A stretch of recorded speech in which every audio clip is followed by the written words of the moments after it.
أكتر من 100,000 قطعة أثرية موجودة في المتحف البريطاني في لندن، وأكتر من 80,000 قطعة في متحف برلين، وأكتر من 45,000 قطعة في متحف الفنون في الولايات المتحدة، وأكتر من 8,000 قطعة في المتحف الأثري الوطني في اليونان. كل الأرقام دي مش مجرد إحصائيات، ده دليل إن السرقة كانت ممنهجة مستمرة من زمان، من أول ما العالم بدأ يفتح عينه على الحضارة المصرية. تخيل معايا كده، بلد عمرها آلاف السنين مليانة تماثيل ومقابر وكنوز، لكن لحظة الحاجات دي كلها بدأت تتسرب برا قطعة ورا التانية، زي تمثال الملكة نفرتيتي اللي عمره بيتعدى 3300 سنة. التمثال ده مش موجود في مصر، موجود في متحف برلين في عام 1913.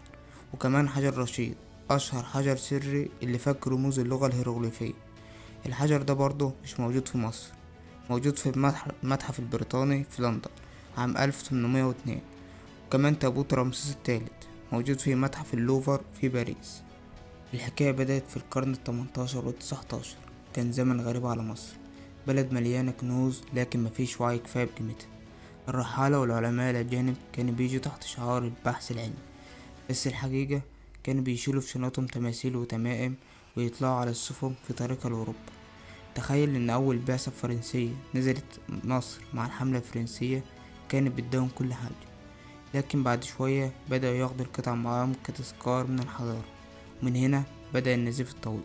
كانوا في تجار آثار من أوروبا بيتسللوا بالليل ويحفروا ويطلعوا القطع ويغلفوها في صناديق مكتوب عليها أحجار بناء أو تحف شخصية.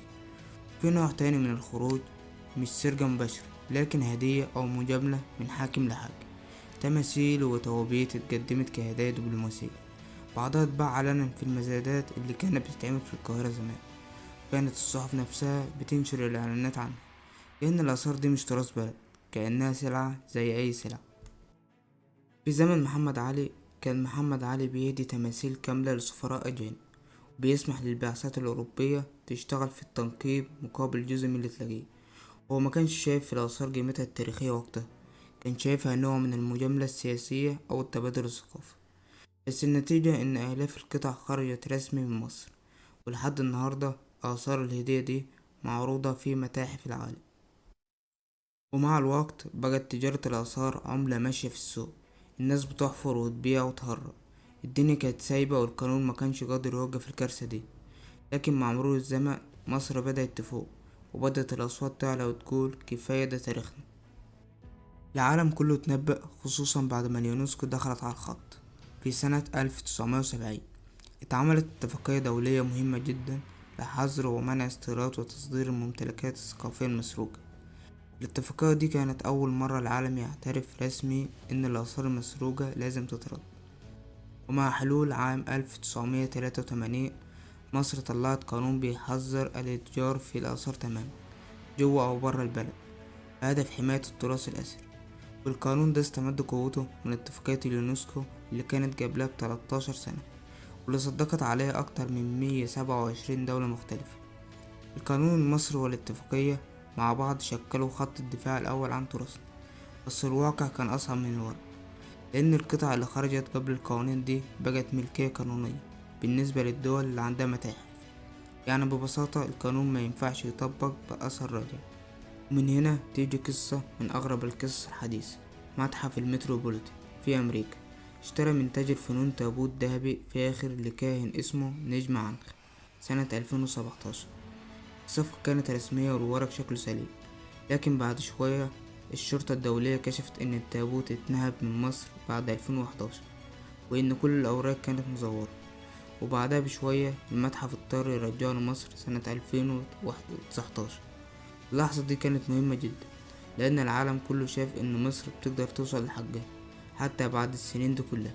اللي حصل ما كانش مجرد استرداد تابوت، كان استرداد كرامة حضارة. اليونسكو ما اكتفتش بالقوانين الدولية، بدأت تساعد الدول اللي عندها تراث مسروق في إنشاء قواعد بيانات ومشروعات توثيق. من هنا بدأت مصر في مشروع ضخم لتسجيل كل أثر موجود داخل أراضيها قطعة قطعة، علشان ما يبقاش في مجال للتزوير. المشروع ده كان نقلة حقيقية، لأي آثار بتتسجل بتتحول لوثيقة ملكية رسمية، وده بيصعب جدا على أي حد يهربها أو يبيعها. بس حتى مع القوانين والمشروعات دي لسه في معركة طويلة. الآثار اللي خرجت زمان قبل أي قانون أو اتفاقية، الدول التانية بتقول إنها اشتريتها قانونيا، ومفيش حق قانوني لمصر تطالب بيها إلا لو ثبت إنها اتسرقت فعلا. وده بيخلي كل قضية استرداد محتاجة شهور وسنين من المفاوضات والأدلة. بس بالرغم من كل ده، فكرة إن تابوت يرجع أو تمثال يرجع دي مش مجرد قصة أساس اتنقل، دي روح بلد راجع مكانها. كل حجر بيرجع هو شهادة إن مصر لسه واقفة ولسه بتقول ده تاريخ وده حق. في النهاية يمكن نسترجع كل القطع اللي اتسرقت ويمكن لا، بس الأكيد إن الوعي زاد. والحكاية دي مش هتتقفل إلا لما آخر قطعة ترجع لأرضها، لأرض الفراعنة. كده احنا جاوبنا على ليه مصر مستردتش كل الآثار المسروقة. لو عندك أي سؤال اكتبه في التعليقات. سلام.